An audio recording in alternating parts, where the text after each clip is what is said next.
Embeera bwe tebadde ku ttendekero ly'obulimi mu disitulikiti y'Empigi erya National Farmers Leadership Training Center e Kampiringisa ng'abayizi babangulwa mu kulima n'okulunda basibulwa okudda mu byalo byabwe basomese bannaabwe okulima okw'omulembe.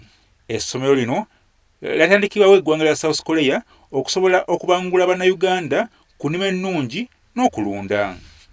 Wano Alan Shin Sengwan, omukugu mu by'obulimi n'obulunzi nga yakiikidde eggwanga lya South Korea, asaba Uganda okweyambisa omukisa guno okutendeka abantu baayo eby'obulimi ebiri ku mulembe. I believe that the development happened in Korea can happen in Uganda in the same way. And then I know that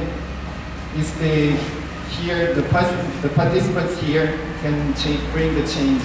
Amyuka Ssenkulu w'ettendekero lino Ambayo Mamawi ategeeza nti South Korea okussa ssente mu ttendekero lino mukisa munene nnyo eri Uganda okusobola okutumbula ebyobulimi n'obulunzi.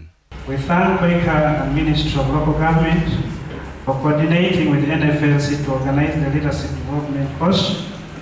I wish also to thank the public of Korea for their continued effort to establish and operationalize NFLC in Uganda. Bo akuguse mu byobulimi n'obulunzi bategeeza nga bafunye omukisa wamu n'obukodyo obw'enjawulo bwe bagenda okweyambisa okulwanyisa obwavu. We have changed, and as having changed, we are moving out as agents of change, and we must ensure that our key responsibility of developing our communities is implemented.